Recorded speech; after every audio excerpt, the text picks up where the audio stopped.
옛날 옛적 산과 강으로 둘러싸인 한국의 아름다운 지역 무주에는 매년 신비로운 구름다리가 나타난다는 전설이 내려오고 있었습니다. 이 구름다리는 세상의 모든 걱정거리를 잠시 잊을 수 있는 마법의 다리라고 알려져 있습니다. 그러나 다리는 오직 달빛이 가장 밝은 가을밤에만 모습을 드러낸다고 합니다. 무주의 중심부에는 태양같이 밝은 미소를 가진 한 소녀가 살고 있었습니다. 그녀의 이름은 달양으로 마을에서 가장 마음씨가 곱고 남을 잘 배려하는 사람으로 소문이 자자했습니다. 어느 해 달양의 어머니가 기나긴 병마와의 싸움을 마치고 세상을 떠나자 달양은 큰 슬픔에 잠기고 말았습니다. 어느 날 달양은 어머니가 마지막으로 남긴 노란 실팔찌를 손에 쥔 채 무심코 무주 산 아래를 거닐고 있었습니다. 그때 갑자기 바람이 불기 시작하며 마치 속삭이듯 그녀의 귀에 무주구름다리를 찾아가라는 울림이 들려왔습니다. 달양은 그 소리를 쫓아 무작정산길을 따라가게 되었습니다. 산속 깊은 곳을 거닐던 달양은 드디어 달빛 아래 하얗게 반짝이는 다리를 마주하게 되었습니다. 그 순간 달양은 어머니의 따뜻한 손길과 현명한 목소리가 느껴지는 듯했다. 다리 건너편에는 어머니가 가장 좋아했던 하얀 국화꽃밭이 펼쳐져 있었고 그 가운데 어머니의 모습이 아른거리는 것처럼 보였습니다. 달양은 눈물을 글썽이며 조심스레 발걸음을 옮겼습니다. 다리를 건너는 동안 그녀의 마음속 근심과 걱정이 한 겹 한 겹 벗겨져 나가는 것을 느꼈습니다. 그녀는 어머니의 냄새가 묻어난 국화꽃을 하나로 안고 다리를 두 발로 건넌 것이었습니다. 그 뒤로 달양은 매년 가을밤마다 다리를 찾아가며 어머니와의 추억을 되새겼습니다. 다리는 그녀에게 언제나 힘과 위로를 주었고 무주 사람들은 달양이 다리에서 행복을 되찾았다는 이야기를 입에 올리며 그 신비로운 장소를 더욱 사랑하게 되었습니다. 결국 무주의 구름다리는 더 이상 전설 속 이야기가 아닌 마음이 순수한 사람들에게 꼭 필요한 마음의 쉼터로 자리 잡았다고 합니다. 무주를 찾는 사람들은 누구나 그 다리를 건너며 자신의 아픔을 치유받고 새로운 희망을 가지고 돌아간다는 이야기가 전해지고 있습니다. 두 번째 이야기. 옛날 옛적 여수에는 아름다운 바닷길이 있었다. 이곳은 바다가 갈라져 길을 만드는 신비로운 현상으로 알려져 있었다. 마을 사람들은 이 현상을 바다의 마법이라 부르며 경외심을 가지고 있었다. 바닷길은 매년 특정한 날에만 드러나고 이는 마을 축제가 시작되는 신호가 되었다. 바닷길이 나타나는 날 여수 마을 사람들은 이른 아침부터 모여들었다. 어른들은 당일 저녁에 펼쳐질 축제를 준비하고 아이들은 바닷길을 걷는 상상을 하며 들떠 있었다. 그리고 해가 중천에 떠오를 즈음 바다가 서서히 갈라지기 시작했다. 물결이 양 옆으로 물러가며 바닥에 꽂힌 조개들과 해조류가 드러났다. 그날 마을에 사는 한 소녀 민수는 그 바닷길을 처음으로 혼자 걷게 되었다. 민수는 언제나 바다와 그 신비로움에 관해 많은 이야기를 들으며 자랐다. 하지만 이번이 처음으로 그 길을 직접 두 발로 걷는 순간이었다. 부모님은 민수가 너무 어리다며 걸어가는 것을 만류했지만 그의 호기심을 막을 수는 없었다. 바닷길을 걷기 시작한 민수는 한 걸음마다 벅차오르는 설렘을 느꼈다. 길의 끝에는 전설에 나오는 바다의 수호자가 살고 있다는 이야기가 떠올랐다. 전설에 따르면 바다의 수호자는 바닷길을 걷는 자에게 특별한 선물을 주는데 그것은 무엇이든 바다와 관련된 소원을 이루어주는 힘이라고 한다. 민수는 바다를 좋아했기에 그 수호자를 꼭 만나고 싶었다. 그리고 그날 오랜 시간을 바닷길을 걷던 끝에 바닷길의 끝자락에 서게 되었다. 거기엔 푸른 빛을 띤 거대한 조개가 자리 잡고 있었는데 그것이 수호자의 모습이었다.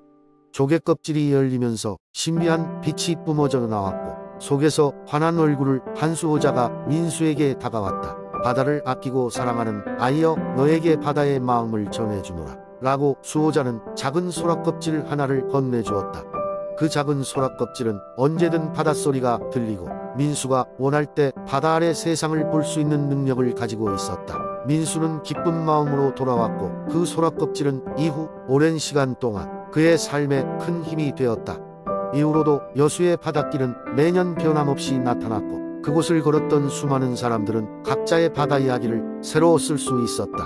민수의 이야기는 여수 마을에서 오랫동안 전해 내려왔고 바다의 신비는 언제나 사람들의 가슴 속에 자리 잡게 되었다. 세 번째 이야기. 옛날 옛적 한국의 아름다운 대나무 숲으로 유명한 담양에는 신비로운 전설이 전해 내려오고 있었습니다. 그곳에는 하늘 높이 솟아오른 대나무들이 모여 있어 인간 세상의 소음을 막아줄 뿐만 아니라 자연의 숨결을 느낄 수 있는 고요한 숲이 있었는데 사람들은 그 숲을 중립이라고 불렀습니다.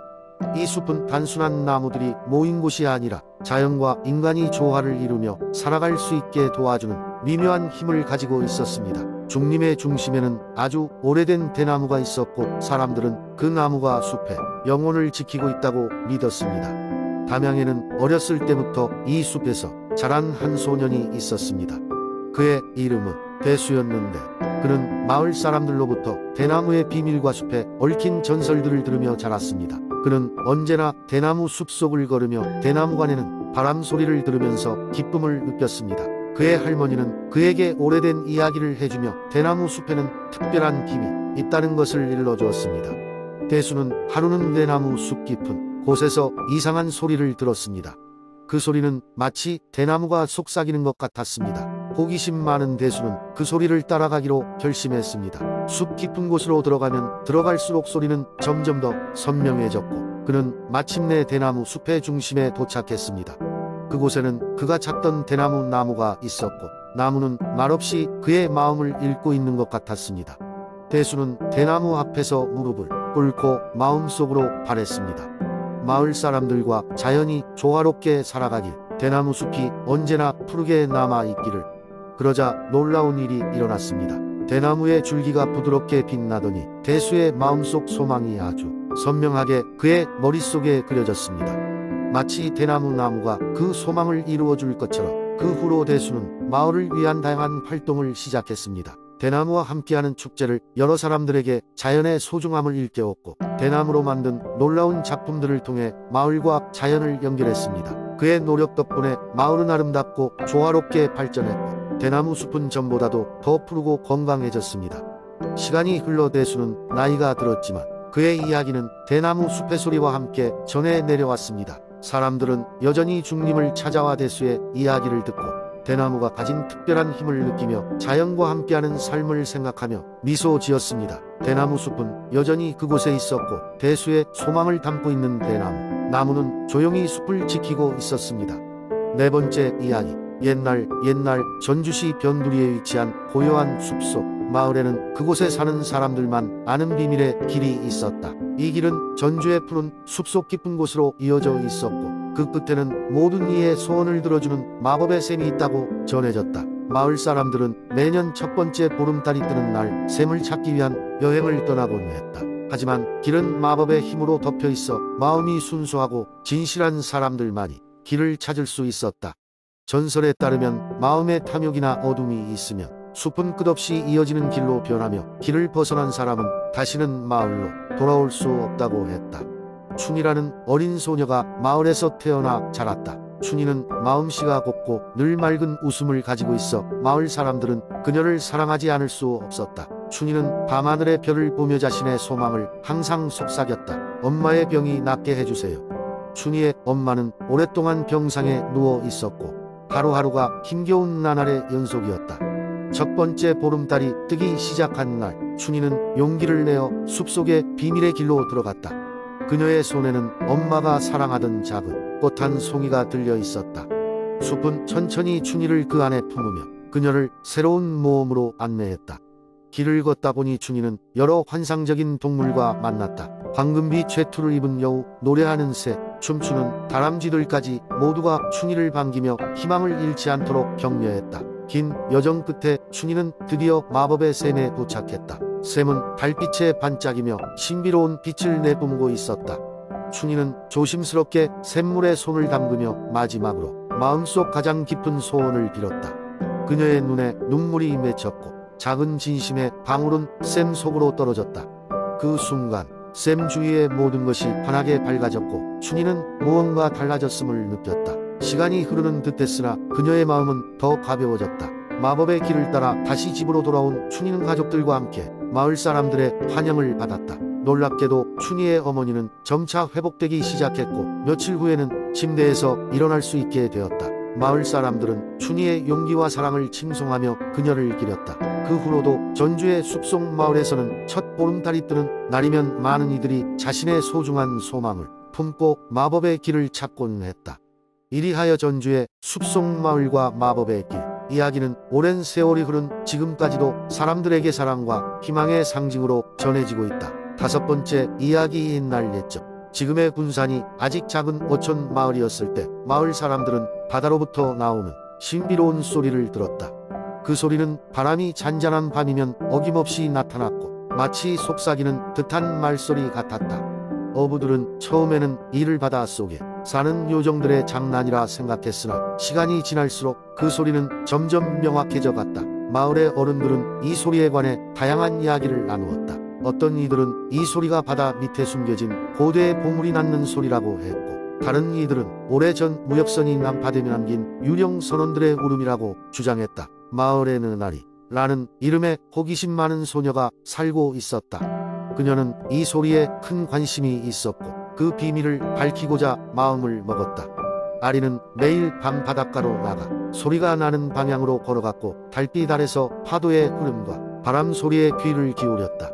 그러던 어느 날 밤 아리는 바닷가의 한 구석에 반짝이는 빛을 발견했다. 그 빛은 마치 사람을 부르는 듯한 온화한 느낌을 주었고 그녀는 그것을 쫓아 바다 쪽으로 한 걸음 한 걸음 다가갔다.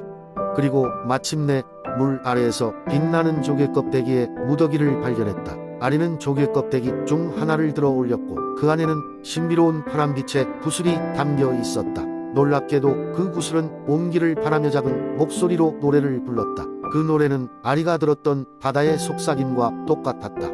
아리는 그 구슬을 집으로 가져가 가족과 마을 사람들에게 이야기를 전했다.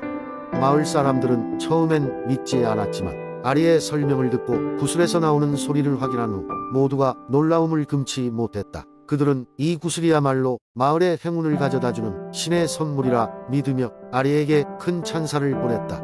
시간이 지나 마을은 이 신비로운 구슬 덕분에 번영하기 시작했다. 바다에서 잡히는 물고기의 양은 늘어났고 마을을 방문하는 상인들도 점점 많아졌다. 그리고 마을 사람들은 아리의 용기와 지혜를 기리기 위해 매년 구슬이 발견된 날을 축제로 삼아 바다에 감사하는 의식을 치렀다. 그러나 구슬의 비밀은 여전히 남아 있었다. 바다의 속삭임은 이따금씩 들렸고 사람들은 그것이 구슬이 가진 신비로운 힘의 증거라고 믿었다. 그리고 아리는 그 소리를 들을 때마다 바다와의 깊은 연결을 느꼈다. 그녀는 그 연결이 마을의 사람들과 자연의 조화로운 관계를 상징한다고 믿으며 그 비밀의 일부가 군산의 영원한 전설로 남도록 하기를 바랐다.